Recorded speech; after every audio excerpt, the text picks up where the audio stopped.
Um, Hello, my name is Christina Holtz, and I'm a volunteer with the League of Women Voters of Hamilton-Wenham. I'd like to welcome you to our 2021 Candidates Night presentation highlighting the contested race for Board of Selectmen in Hamilton. This is the only contested race in Hamilton or Wenham's general elections for this year. There are 2 selectmen seats open, and each is for a term of 3 years. With us tonight, we have candidates Sean Farrell, Bill Olson, and Brian Shaw. And now I'd like to introduce you to our moderator, Wenham resident, Paul Mihailidis. Thanks, Christina and Lindsay, and thanks to the Hamilton-Wenham League of Women Voters for hosting annually this event. And I want to first start by thanking Brian, Bill, and Sean for opting to run for Board of Selectmen in Hamilton. I want to thank you for taking the time and effort. We always talk about how important community service is to the health of the Hamilton-Wenham communities, and we appreciate the amount of time and energy you put into this process. So I do want to thank you on behalf of the communities involved. So tonight we have a chance to hear your thoughts on a series of questions. And like to just talk a little bit about how tonight will work, and then we'll just dive right in. So we'll start with opening statements, 2 minutes each, and we have an order that's selected, that was pre-selected, drawn by the League of Women Voters. Each candidate will have 2 minutes of opening questions, then we'll have opening statements, and then we'll have 4 questions. Each candidate will have 2 minutes each to answer those questions. And we will rotate who gets to answer them first. We'll rotate the order right through each time. When you have 30 seconds remaining, you'll see a little raised hand or applause from Lindsay. That'll signal you that there's 30 seconds left, and then perhaps another signal if your time's out and you're continuing to go. We appreciate your attempt. I know these are big questions, and we appreciate your attempt to keep them to time. It is a challenge to take such large questions in a concise amount of time. So we do appreciate that. We'll then have closing statements, 1 minute each, and then we will conclude the event. And so if there's no questions or anyone has anything to clarify, we'll dive right in. Sounds good, Paul. Sounds good. Yes, thanks, guys. So we're going to start with the order for opening statements. We'll start with Bill Olson, and then we will move to Brian Shaw, and then Sean Farrell. So Bill, your 2 minutes starts now. All right, great. Well, Paul, thanks for being here tonight, and League of Women Voters, thanks for having us for this event. I think it's a great tradition in town. It's important for people to hear from the candidates, and I'm glad you guys figured out a way to put it on Zoom and get it out there in these times. So quick introduction of myself, Bill Olson. I live on Highland Street with my wife and 2 daughters. Both are in the middle school. One will be attending the high schoolers. I will have a high schooler next year, unbelievably. We really enjoy the community we live in, which is why I'm here tonight. You know, we live across from Brick End Farms, which is, for those of you who know, it's, you know, where they, it's land protected and conservancy, but it's also where they produce beautiful soil called black gold. And they make it from our local compost. It's something that we really support in this town, and people should go over there and check it out, because it's quite an amazing thing they do over there. We live next to Pingree School, which is a great school, a great neighbor to our community, and they let us use their resources, and a really great use of an old estate, which is something that we need to figure out how to do in Hamilton. And we live adjacent to Pingree Woodlot, which is open space, which is what, you know, Hamilton's about. You know, miles of trails, combined Essex trails, Greenbelt trails, Appleton trails. We have trails that run across our yards. We have trail easements in our property, something they're really proud of, something that's important to this town, to give your property up for open space. So we maintain them, and you know, but more importantly for tonight, I've been a selectman for 3 years, and I served on the planning board before that, and we're proud of what we have accomplished. You know, there's a few things that we've done over the last 3 years is, you know, we saw 2, senior housing units be complete. You know, we saw Canterbrook and Patton, which add huge revenue to our tax base with very little, you know, detriment or lean on it. We finally have a cell phone tower going up, which will give us some revenue and some good communication. We brought in our first action. We brought in a new town manager. We worked, you know, I was on the school committee, brought in the new superintendent, worked with the library trust to bring in the new, head of the library. And we worked on a lot of good, you know, affordable housing, water, trash, a lot of things we've been working on in town. So Big time. talking about those things today. Thanks, Bill. Much appreciate the opening statement. We will move next for those 2 minutes to, we'll move to Brian Shaw. And Brian, you can start your 2 minutes now. Okay. I thank you for the opportunity this evening to the Women League voters of Hamilton and Wenham. My name is Brian Shaw. I've been a resident in the town for 24 years. I was a police officer for 34 years. My wife has always lived in Wenham and Hamilton her entire life. I have one son that happens to be attending UVM Medical School in Burlington, Vermont. And I'm seeking a position on the Board of Selectmen in a different capacity than a police officer. I believe I still have some wants and desires to contribute back to the community in a different capacity. I think I have some good communication skills. I think they're very important to listen to the community, transparency, truth. I think we need to inform the community on everything. We have major issues coming up with the town hall. We have other issues coming up with the water treatment plant. We have open land space. We have development that potentially could contribute to the Chewbacca Woods is a major 30 to 35 condos that won't have any effect on our schools, but it will on public safety, our roadways, and other water issues. Now I understand we also have something like 30 to 35 units going up on Asbury Street for middle class to and lower that we're going to have 3 bedrooms in them.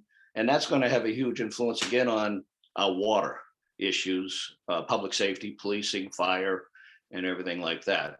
So, I mean, I haven't been sitting on the board, but I think I have a lot of common sense. I think I'm open to listen to the general public as well as my members of the board. I've done a little research, and I like to see more often 5-0 votes for or against, not divided a lot of the times. I think that's important because the community has, if I'm selected, is they put us in there to make some decisions for them. And I think we should agree more often than maybe not. And other than that, I look forward to the opportunity for people to vote for me on May 6th. And that's about all I have to say. And I appreciate the opportunity. Thanks, Brian.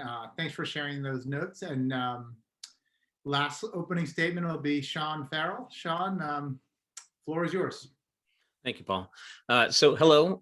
First, I'd like to thank the League of Women Voters and Paul, you for moderating and for putting together this debate. And I'd also like to thank Brian and Bill for participating tonight. I look forward to hearing everyone's answers. For those of you who don't know me when you're watching this Zoom later, my name is Sean Farrell. I have lived in Hamilton, I should say, for almost 20 years now. I live right downtown with my wife and 2 boys, Miles River middle schooler and a Cutler student. I've been on the Board of Selectmen for 6 years now. I've been the board chair 2 times in the past, and I'm currently in my 3rd term as a chair at the moment. I think I've been chosen to be the chair all those times because I'm level-headed. I listen to all the viewpoints on the issues. I do my research, and I work to build consensus on the issues that face Hamilton. I've built relationships based on mutual respect with town employees, board and committee members, and our state representatives, Bruce Tarr and Brad Hill, and I've enjoyed working with them over all these years. Building these relationships has allowed me to get things done over the years by working together and building consensus on the issues.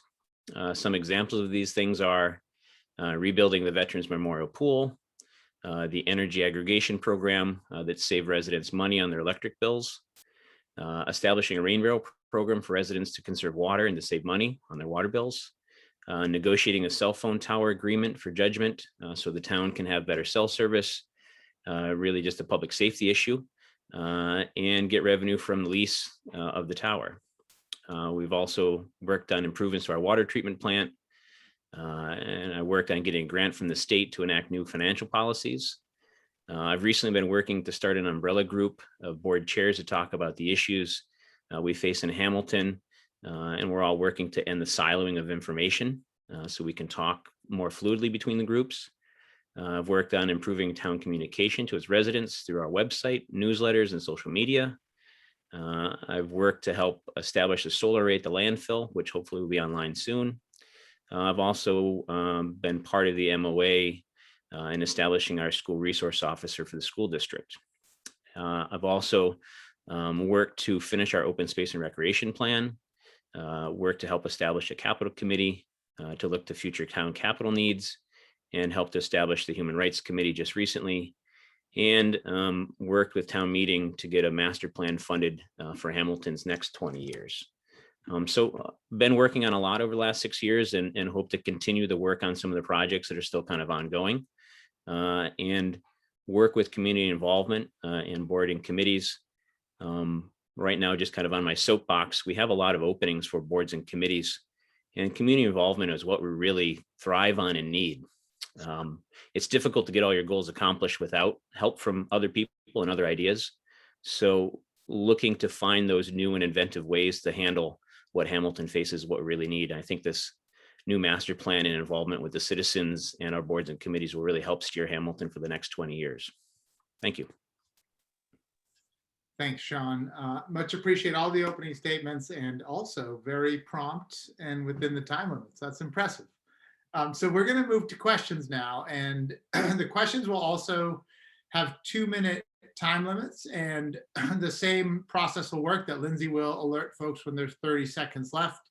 And we have, the order will rotate who's answering first for each of the 4 questions. So the first question order will go Brian will do first, then Sean will get the second chance, and then Bill will answer it third. And the question is quite a straightforward one. And it is, what are some ideas you have to bring more revenue to the town? So what are some ideas you have to bring more revenue to the town? Brian, your 2 minutes starts now. Okay, I know Peter Twanny, there was a former selectman that used to be a resident in the town of Hamilton back in the early 90s. And at a time, the selectman had visited of having a different tax rate for the downtown businesses.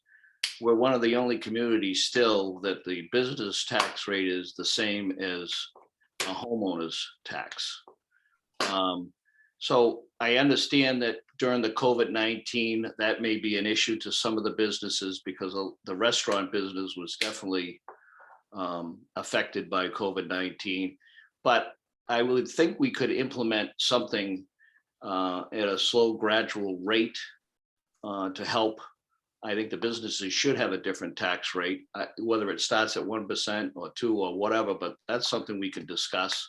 And I think the businesses have been trying to reach out to us over the past few years. I mean, there was an opportunity that we finally put some trees down there. There was some discussion that maybe we should build some brick walkways to improve the downtown area.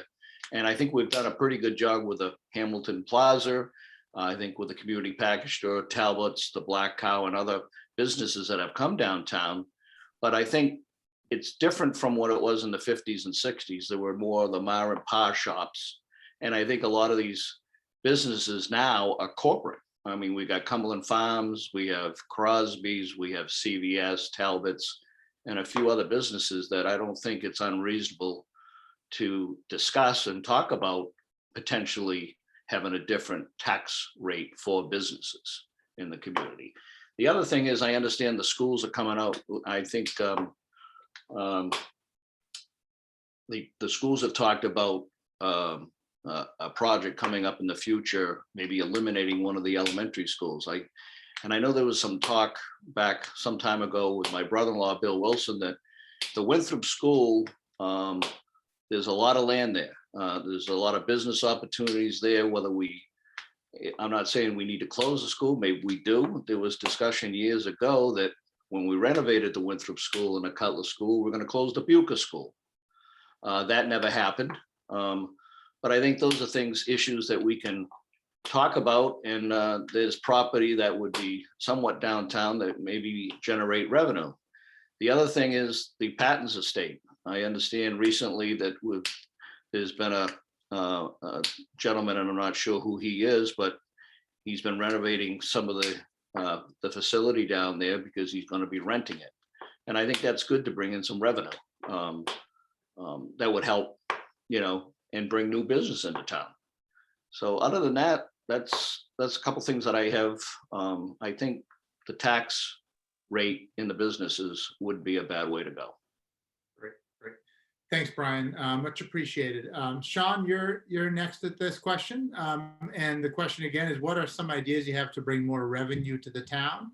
2 minutes starts now. So in the past, I've thought about this. Years ago, we looked at an anaerobic digester at the landfill, and then through research that wasn't available to happen. So we worked on the solar. So that's one way we've increased some revenue into the town. Another way is the cell phone tower behind Town Hall. Once that's online, we'll have money from that lease. But to some of Brian's points, the downtown improvements and things like that have been good. And that's been part of our meals tax with the HDC, have done those improvements. The commercial kind of business tax rate downtown, every year we set the tax rate in the Board of Selectmen, and every year for as long as I can remember, even before I was on the board, we set the tax rate the same for residential and the businesses, because we have such a small business base. And we do have some more, like Brian said, the kind of Talbots and Cumberland Farms and stuff, but most of them are kind of little mom and pop shops still, Connolly's and some of the gift shops downtown there. And so we don't want to make an unfair burden on them. So we haven't raised the tax rate on them. And if we did raise it, it really wouldn't generate as much revenue as we really would like. So we've left it that rate. Brian talked about the Winthrop School. Let's see now. When I first got on the board, we had some discussions about Winthrop School and their lease. And at that time, I was negotiating a lease. And instead of a 20-year lease, we negotiated down to a 10-year lease with the schools, because we had intentions to rezone that property and use it for downtown use. And just kind of last, I see the hands are up for my time's up, but I'll just add that a good way to raise revenue, I think, will be through our master planning process, which will be over the next year and a half, and really getting citizen input and board and committee input, and really kind of thinking outside the box here, because our biggest asset is land, and we have to be smart with our growth and balancing our open space and our needs. So thank you. Great. Thanks, Sean. Bill, questions to you. What are some ideas you have to bring more revenue to the town? Let me unclick my mute. There we go. So, I mean, it's an important question, right? Just because as our taxes go up, the only way to lower our taxes is either to increase revenue or lower costs. And with the school being such a big part of our costs, it's a problem that, as Sean mentioned, our master plan, we fought hard for that funding, will help us look into that. But one of the things that we've done successfully, I think, over the past few years is our senior housing bylaw. It took a long time to go through town and get passed. I think it was 3 meetings to get passed, and that has successfully, brought in over between Patton and Canterbrook, and Canterbrook's not quite done yet, but it's going to increase the revenue in the town by hundreds of thousands of dollars, hopefully close to $700,000 or $800,000 between the two communities. Now it's a balance, because we don't want to give up open space. We don't want to create, a burden on the community, but that's why senior housing sometimes works, because they take care of their own trash, they take care of their own plowing, and they don't, the houses are limited to a certain number of people, and they don't put kids in the school district. So, it's an opportunity. Now, once again, you can't have too many of those, so you got to look at where they're going to go, and you have to be so many miles apart. But that's one thing that I think is been successful. Another thing, obviously, is the great estate bylaw we have. We have a lot of great estates. They're going to be coming up for sale, and have tried to go for sale. And it's how do you protect that open space and maybe promotes, a business to go in there, or some high density housing, which maybe increases the tax base without increasing, without reducing open space. So it'd be interesting to see if we can get someone to work on that great estate. You look at Ipswich, and they have New England Biolabs, which took over an old estate, and it helps them with their tax base. So it'd be good to see if we could get that, bylaw working in the future. And obviously extending the downtown. HDC's done a great job. There's a lot of property we can do smart growth downtown with housing. We have a big asset is our commuter rail station. And we need to, I think, to do some smart growth and get some, make good use of that land down there, and make, some multi-use facilities that can generate tax base for us. So those are some of the things that I'd like to. Bill, your time is up. There's the alarm. Thanks, Bill. We really appreciate that. All three of the ideas, a really important question that in Hamilton and in Wenham as well, we are continually thinking about. Second question has to do with community involvement and engagement in decision-making in our town. Something from as large as running for positions in town to having more participation in our everyday community decision-making. So Sean, you'll start and then we'll go to Bill and we'll end with Brian here. And the second question I'll pose, Sean, is how can you increase engagement with the residents of Hamilton on issues and decision-making that impacts the town? That's a great question. That's right up my alley. So I'm always a big one on getting varied opinions and listening to all of them and building consensus. And part of that is getting a wider pool of participants. And a lot of times we really struggle with that in Hamilton and Wenham. But I've worked over the years to work on surveys for town members for different issues. We've started to do a little bit more of that. In 2016, I did a townwide survey where we had over 1,000 responses to it. And that was kind of my first initial step at working towards a master plan, which is having a lot of citizen input in the future of our town. And so kind of crunching all those opinions together and seeing the direction that we go in is really important. And plus, there's a lot of really smart, educated people in Hamilton, and leveraging that knowledge base is really key to success. You know, I don't know everything, that's for sure. But there are people out there that know a lot more than me, and getting their opinions and input is really valuable. And we've worked to improve the website a handful of years ago. It's still not ideal, but we're working on improving it again to make it more user-friendly.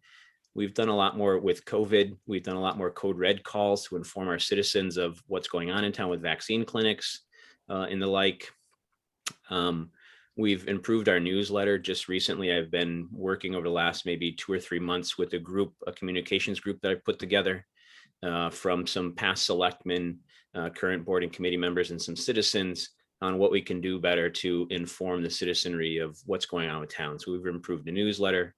We started an Instagram account. We've been a lot more involved in social media. The town has a Facebook page that we post all of our agendas and meetings in. So really kind of getting as much information out there as we can to get more people involved and to know what's going on. And I think one of the kind of benefits of this whole global kind of disaster of COVID has been the platform we're on right now. It allows a lot more people to be participating and aware of what's going on. I think that was my time. Is that right, Lindsay? She's on mute, but I think she said yes, so. Yes, and also the trick of reading Lindsay's lips. Bill, how can you increase engagement with the residents of Hamilton on issues and decision making in town? Yeah, I mean, I think volunteers are the heart and soul of this community, and so it's very important to get them out. And I think it's two things that are going to get them out. One is accessibility. And John kind of talked about that. And I think, with Zoom calls, all these meetings now are accessible. People can stay in their house and get on these calls. So accessibility is really important about getting the message, not only being accessible, getting the message out there to everybody. Where are they going to look for that message and how are they going to get it? So we're really working hard to get it out there, either on the Twitter or Instagram or Facebook or just on the sign. And we spend a lot of time and effort to get that sign out in front of the public safety building, which I think is a huge, a huge advantage to getting news out there.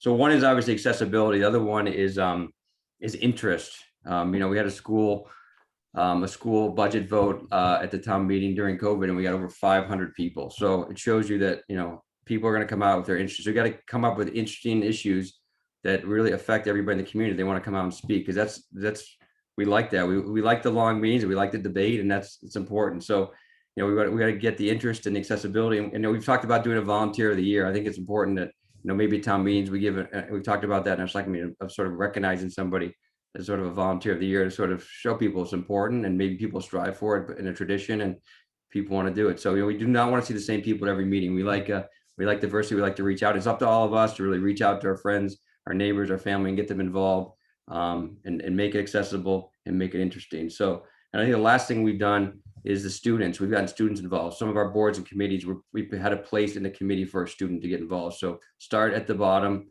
and get them interested and bring them up through as they grow. So I think those three things are important to getting volunteers interested. So thank you.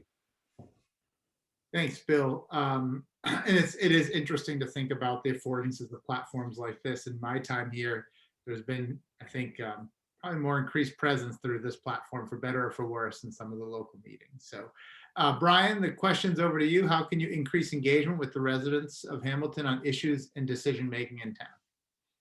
Well, I think that the two candidates there before me hit it on a button. It's communication with the residents, like saying that we start with the kids in the high school and get them involved, and people volunteer in this town. There's a lot of people that volunteer, from athletics to attending the board meetings, the selectmen meetings, and like at the high school, having 500 people during the COVID-19 that they thought it was important enough to still attend.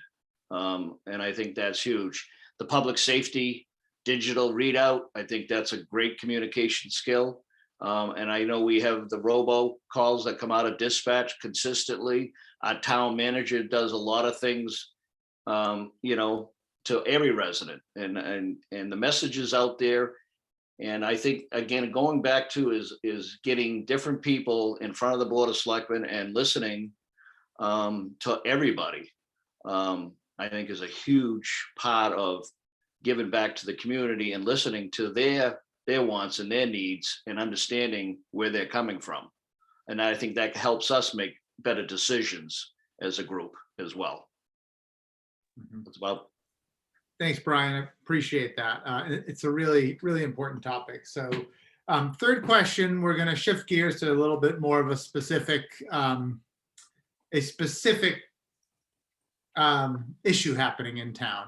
And we're going to start with Bill, and then we'll go to Brian, and we'll end with Sean. And the question posed to Bill is, what is your position on the proposed Chewbacca Woods development, and why? So Bill, you get to start.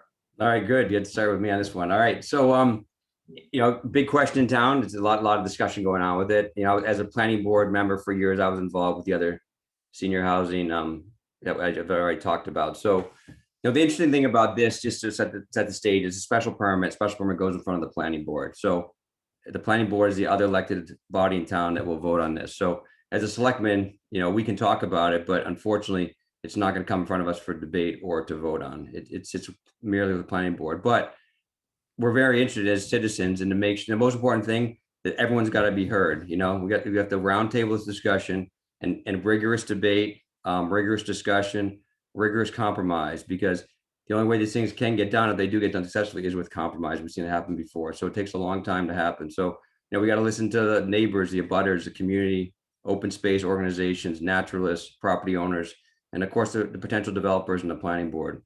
So I'm impressed with the Chewbacca Woods group, that they've organized very clearly and concisely and have a very clear message, and they've gotten it out there, which is great. So hopefully people will listen to them, and during the the public hearings, which are an important part of our process here in town, that those their wants and needs and thoughts will be heard.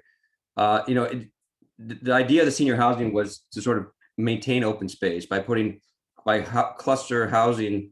You didn't have to clear cut everything to put 1 acre lots. You could put everything close together and keep everything else sort of open space. Hopefully they can figure out a way to do it, because they have, there's a lot of good that can come from it, a lot of revenue that can be generated, to affordable housing, to the tax base, to, the building department, open space, trails. But at the same time, we can't have them destroying, aquifers and species and vernal pools. And so once again, I think the important thing here is that rigorous debate, rigorous discussion, everyone's got to be heard and listened to. At the end of the day, the planning board. Bill, it's your time.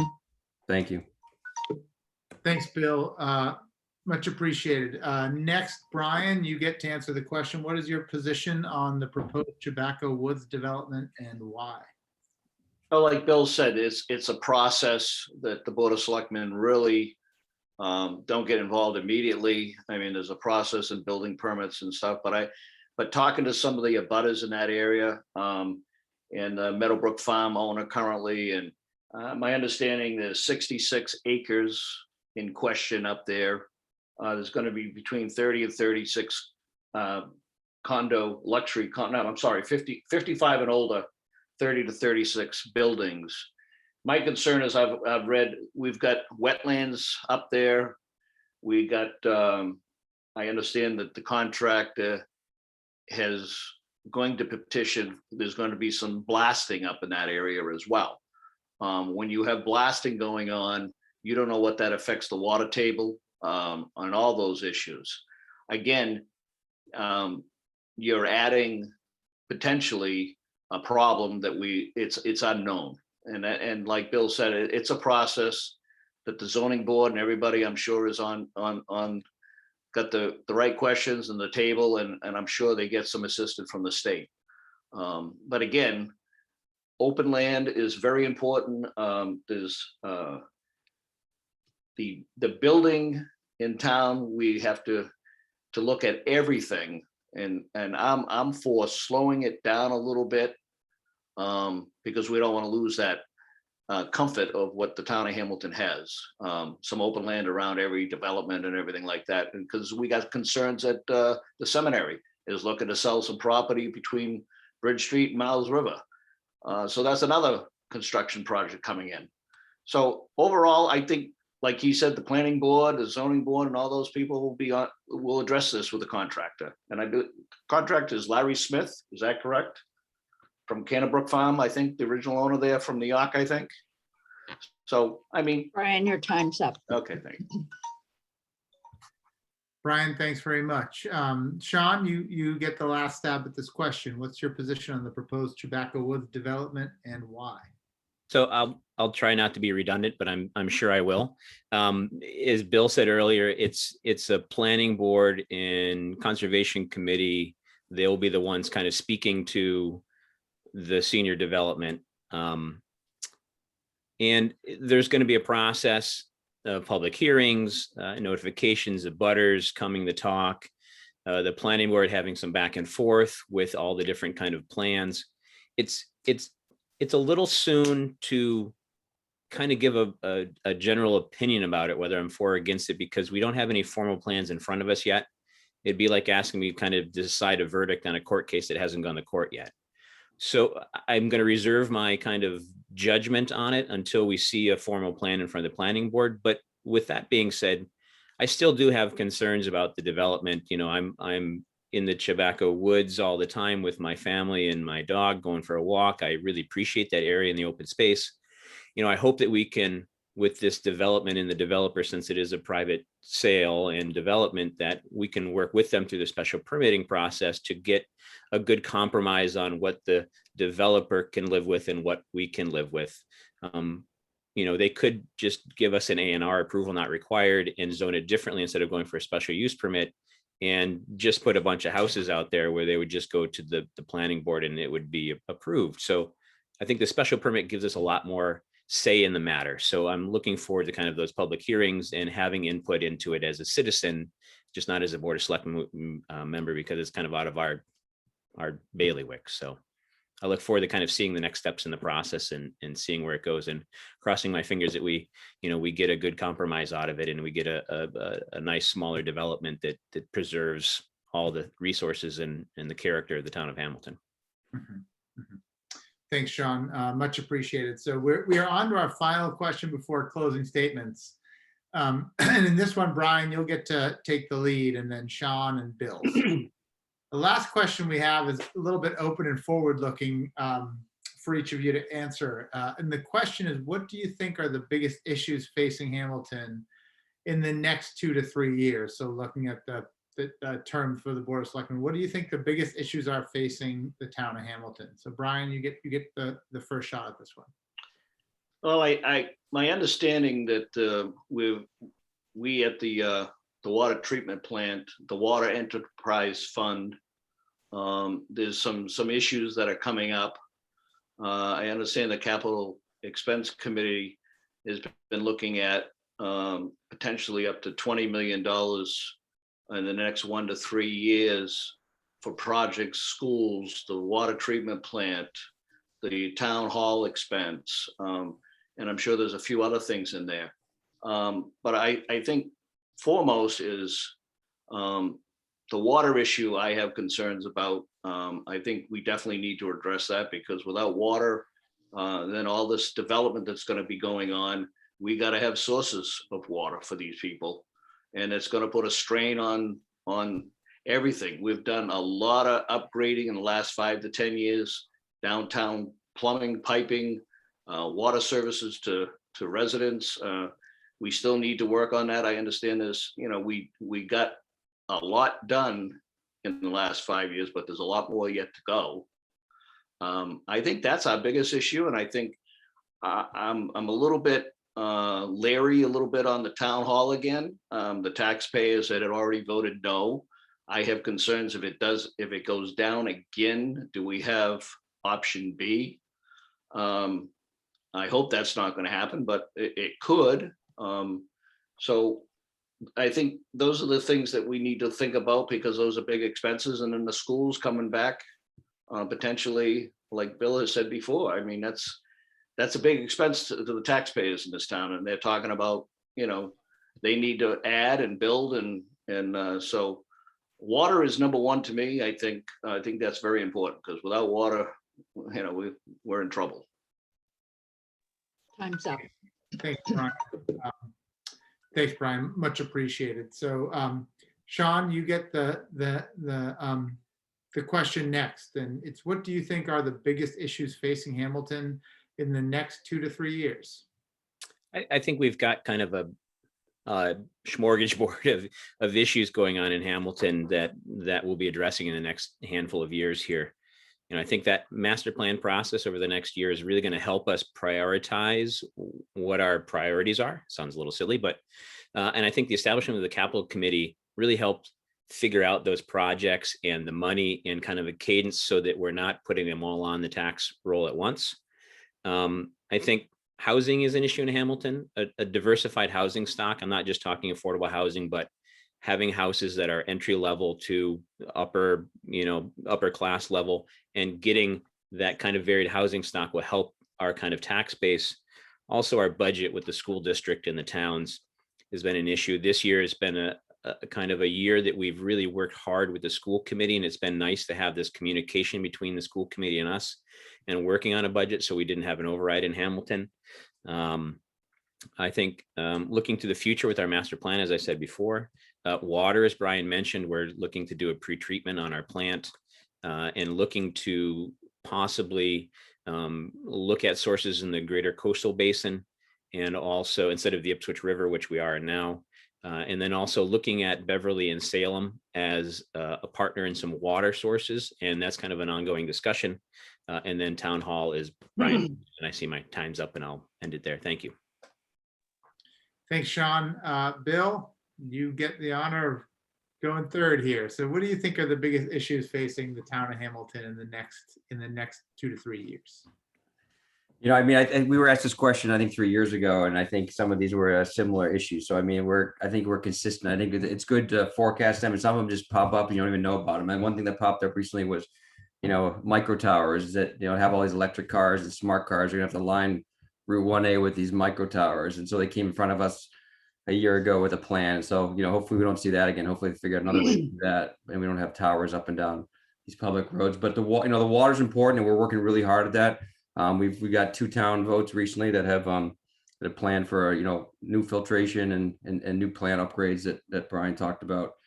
Capital committee's been great. We talked about trash or something that we thought would be an issue, but I think we sort of solved that over the last couple of years, and hopefully that will go well. Affordable housing, or attainable housing, we like to call it. We have some new projects popping up in town that hopefully can be successful, and once again be a good compromise, so that we can provide attainable housing to our residents and of different ages, so that they can stay in Hamilton, and it will help the community, not hurt it. And I think the biggest issue I think we're going to have is the school, right? Over 70% of our tax base goes to the school, and in the school budget, the majority of their tax, not majority, a large portion of their expenditure is for out of district learning. So we've been working with the school district to really try and improve that and keep our kids, who can keep our kids in district and offer the programs in district, because that would put a lot more money back into our school district, put a lot more money back into our pockets, and make our town stronger. I think we could really, if we want to, focus on where the money's going to focus on the school district, and then from there, focus on attainable housing for our residents. But been a great discussion. Yeah, we got our challenges cut out for us for the next 3 years. Thanks, Bill. Yeah, it's I really appreciate hearing all these answers, and I think, as we all know, it's there are the challenges that pop up and the challenges that continue to need to work on. So appreciate everyone bringing those up. We're on to closing statements, and the fun part of this is you only get 1 minute, so you've got to cut that speaking cadence in half. So we're going to have 1 minute closing statements. Sean, you get to open the section, and then we'll go with Bill and then Brian. So Lindsay, about halfway through, we'll give you that hands up perhaps. And Sean, you get the first closing statement. All right, I'll try not to talk like an auctioneer, but really, I would say my kind of platform is really community engagement and working together to build consensus and getting all those opinions, doing my research and working with the board members and other boards and committees. I've still got more that I think to accomplish with the town and help out. So, I'd appreciate the vote come May 6th. And if you don't vote for me, just come and vote, because democracy is not a spectator sport. I like to hear all viewpoints. I think I'm level-headed. I've been on the board 6 years now, so I've built all these relationships. And I guess that's it. Thank you. No, you have 30. Oh, I got 30 to go. seconds. Sorry. Now what do I say? Anyways, I would, in last, not really kind of a speech to vote for me, but I would say, please, if you have any inkling that you think you can help out and have some knowledge, please sign up to volunteer for a board or committee, or come to a meeting that interests you and participate and do what you can to help the community, because when we all work together, we're all better off. Thank you. Thanks, Sean. Really appreciate that. Next closing statement is for Bill. Bill, your minute starts now. All right, thank you. Yeah, I think what I'm most proud of over the last 3 years is that we have a plan in front of us, and we have a really good board. We have, we work really well together. We listen to each other. We have rigorous debate. We listen to the community. We talk about what they want to see. And so, our job is really, take in what we have, educate, build consensus.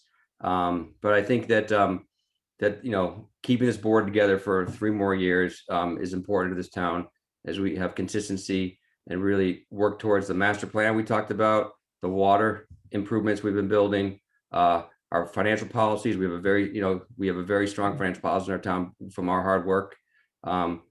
We want to all support the town hall project and see that get built over the next 3 years, work with the school to minimize yearly increases, and then look at opportunities for better attainable housing. So really excited to start working on those things. And yeah, like as Sean said, important for everyone to go vote. Please go out and vote on May 6th and come to the town meeting the week before. Thanks, Bill. And Brian, the last minute goes to you. Okay. Well, I want to thank Sean Farrell and Bill Olson for inviting me to this Zoom through the Hamilton Women League voters of Hamilton and Wenham. My candidate is about not any one position. I'm running on a decision-making process.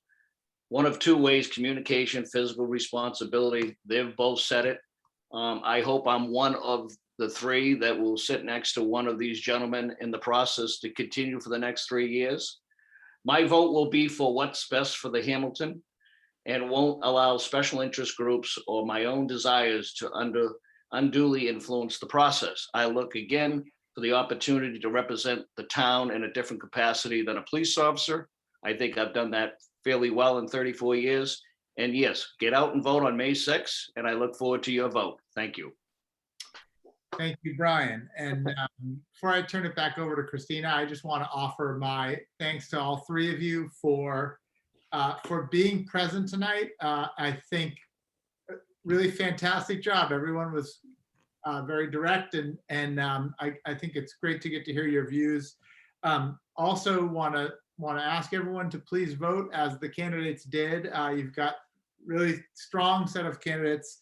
Participation is the core to our community's health, and I do want to say that to myself, and I'm sure if anyone has any questions after they see this, you can find the candidates and follow up with them, as they'll be happy to engage with you, because that's what they're committing so much of their time to. So thank you both from me, and Christina, I'll hand it back over to you. Thank you. Thank you, Paul. I'd just like to thank all of the candidates for participating and for their service to the town of Hamilton by running. And a very special thanks to our moderator, Paul. This is the second year that he has acted as moderator for us, and the league, or is it the third? I'm old. It's the third. It's the third. Sorry about that. I was just thinking in Zoom. It's your second Zoom. Yeah. But we really appreciate your time and your expertise with this. And special thanks too to my fellow leaguer, Lindsay, for keeping time. And to continue on the thread of what's been said, some upcoming dates to keep in mind for both towns. The general election is on May 6th. And annual town meetings are May 1st. So please make a note of that. And lastly, I'd just like to say that we really hope to see everyone for this event next year in person. So thank you very much. Thank you all. Thank you. Thank you. It was Thank great. you. Have a great evening. Yeah, everyone. Thank you. Thanks all. This was great.